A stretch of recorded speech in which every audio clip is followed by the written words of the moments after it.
You are listening to Why Is It Like That Radio, a place that captures your sorrows and returns to the world a whole, happy, and peaceful you. Have you ever scrolled through Facebook, found something interesting, and instinctively wanted to tag someone to share a laugh, only to suddenly freeze? You realize the person you thought of has become a former close friend, at some point, without you even noticing. It seems everyone has at least one such person in their life. Occasionally, someone might ask, "Haven't seen you two hanging out in a while, have you?" And all you can do is give a forced smile and shake your head. Many say that former best friend hurts even more than former lover, because friendships rarely have a clear, "I love you" to begin or a "goodbye" to end. Perhaps it's this unfinished nature that makes the wound left by a former best friend ache more deeply. It's like a glass of boiled water that's cooled down. No one expects to get burned, and you thought everything had subsided, but when their name comes up, the regrets still don't lessen at all. What about you? Do your friendships last? For a long time, humanity has considered itself a solitary species, evolving to do everything independently. Even now, each of us is taught to manage alone when no one is by our side. But independence doesn't mean loneliness, and humans are not solitary creatures. We always thrive in groups. It's thanks to groups that we could evolve. For this reason, a person cannot live without any relationships around them. We have friends to maintain the most basic social connections. But the simpler things are, sometimes the harder they are to achieve, and the easier they are to lose, simply because we think something easily gained doesn't require much effort to maintain. Many people mistakenly believe their best friend will always be there, gradually becoming indifferent and not cherishing them. Before they know it, a best friend has become a former best friend. First, let's analyze the term best friend. There isn't just one concept of a best friend, each person defines it differently. But generally, a best friend is someone you've accompanied for a long time or long enough to truly understand each other. For me, understanding each other enough is sufficient to define a best friend. You don't always need to be inseparable, nor do they need to be present in every moment of your life. They will be someone you feel comfortable being around, a place where you can be yourself, where there is forgiveness, protection, and also challenging honesty in each other's growth. This is the first letter from a listener with the nickname Kat. I really did have a friend, but now when I think about it, I only feel fear. I'm afraid of getting close to someone again. Do I still contact that friend? Yes, but if I had the choice, I wouldn't want to pretend anymore. I make friends very easily, everyone likes me. But when I feel a relationship might become more intimate, I start to get scared and avoid it. I don't know why. That friend is my obsession, my nightmare. If you ask why we're still friends, still in contact. Back then, they would come from Hanoi to Saigon to hang out with me. We'd stay out all night. I just couldn't bring myself to hurt them, even though I was already broken. I'm terrible, aren't I? Kat, I don't know what happened between you and that close friend that made you allow those insincere feelings to surface. But I think what you're doing is purely rational. You still keep in touch, you still hang out. So why don't you try giving yourself a chance? Open your heart, share and listen more, to understand and empathize, to resolve the issues in the friendship you're trying to maintain with logic.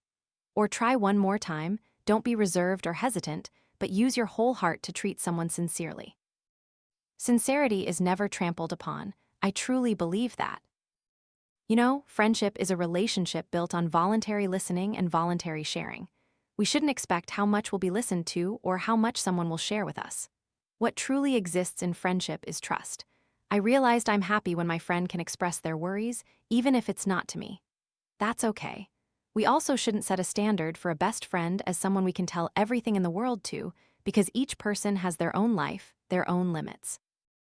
I can't fully understand your pain, and you can't fully understand every corner of my heart's emotions. What we need in a friendship is companionship, empathy, and being there through countless pains. If you're still by my side, that's enough. If you can't find understanding between you and your friend, that's okay too. You can feel at ease and stop expecting so much from this relationship. Friendship is not an emotionally dependent relationship. You can't let your whole world fall apart just because you miss a little listening or don't receive someone's sharing today. Not everyone who sits down and listens to you is a close friend. They might not even understand you or see your true worth. And vice versa, you might think you're close to them, yet you don't understand them or see their true worth. So, how can that be called a best friend, right? many people value friendships based on the number of years they've been together. It's true that friends who accompany you for 5, 10, 20 years are precious. But often, this longevity inadvertently makes us take that friendship for granted, assuming it will last forever without needing maintenance or care. The next letter is a story from a listener about a decade-long friendship, addressed to Nob, her kind friend. Actually, there have been many letters between you and me. It's just that I never anticipated there would be a letter for you in the future that I wouldn't want to send. Perhaps all those handwritten letters, those baseless angers, have already tired you out. Or maybe the me of now is simply too different from the me of 10 years ago, so even if I try to break the iceberg between us, it remains impossible. Sometimes, when I think of you, I'm startled to realize, I've lost your gentleness and preciousness forever. It turns out, from now on, I will never selfishly occupy a special place in your life again. We used to be two friends who knew everything about each other, understood each other like the back of our hands, and could talk for hours tirelessly. Everything in my daily life I wanted to share with you. Just like the little prince, no matter which planet he visited, he still longed for his rose. Sometimes I think of you on my way to work, while making my morning coffee, in the heavy footsteps at the end of the day after work, when deadlines are met and I stare blankly at my computer screen, not knowing what to do next. I realize I miss you, and I need you by my side. I always long for you to accept me as before, so I can be your emotional support. It's strange that after I've healed myself and gained some energy to heal others' troubles, I no longer have the privilege to heal you, the person I care about most. Because I can't hold a hand that's never been offered, can I? That thought, I'm nothing to you anymore, I can't help you at all. It slowly kills me every day.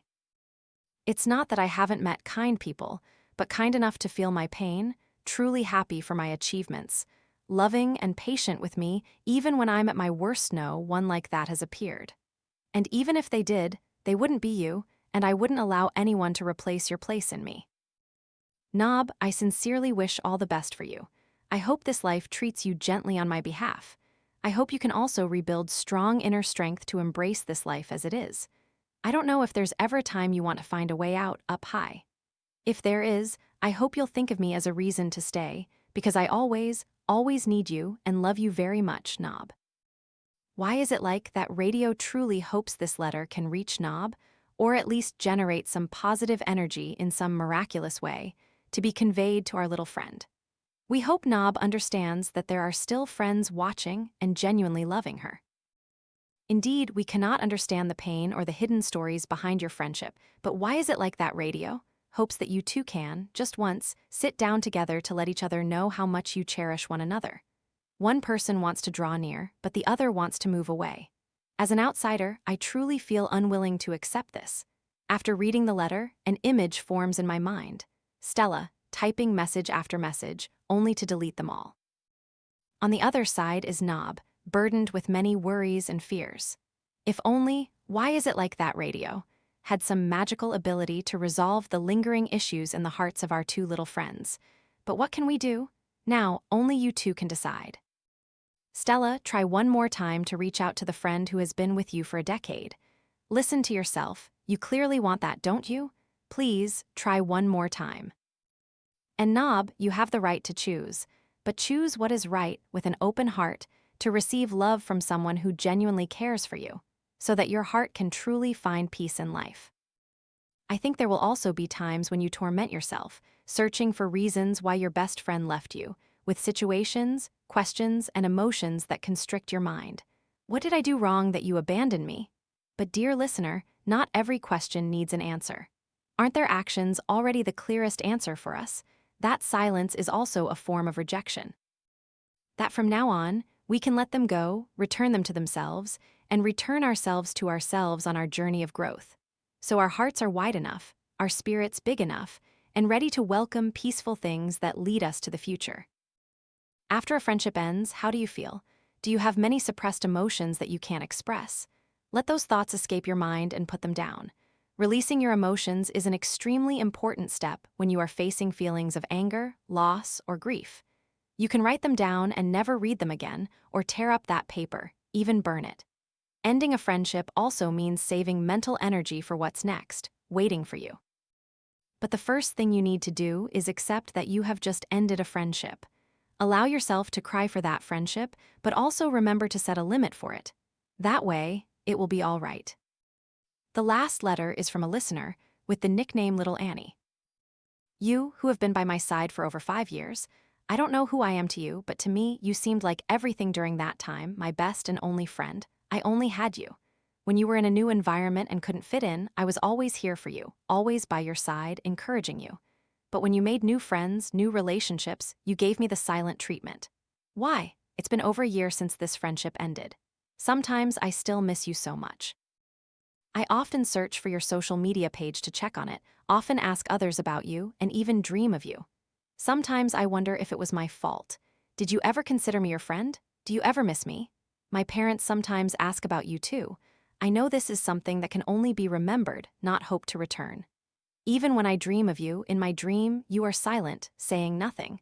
You don't know how much I cried and despaired after you left. You walked out of my life when I was in my most critical phase, leaving me in a deep hole, withdrawn, and I still haven't climbed out until now. I hope we never meet again.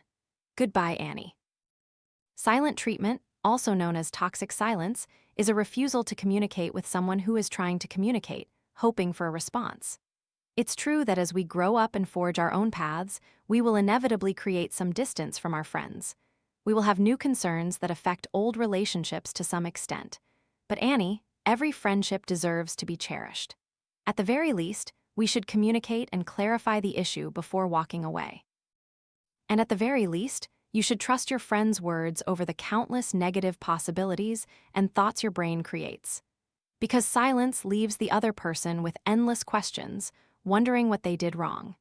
It's better for it to be clear and definitive than for a pain to linger indefinitely. According to an Oxford University psychologist, each person's circle of relationships has a maximum of 150 people. To maintain any relationship, we need to invest not only time and effort but also money.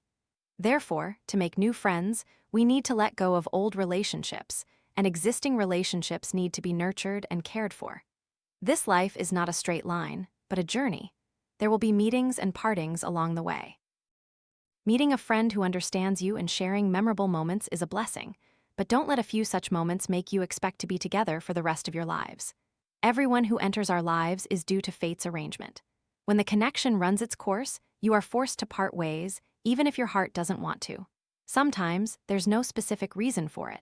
A restaurant doesn't close its doors to those who want to enter, nor does it chase after those who wish to leave. Life is the same.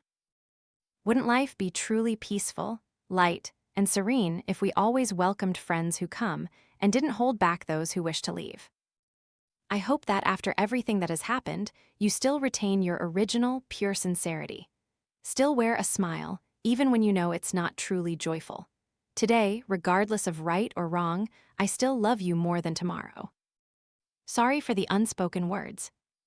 Sorry for the days that have passed. How long will it take for us to forget sorrow? For this heart to let go of pain? And for memories of separation to suddenly dissolve into dawn?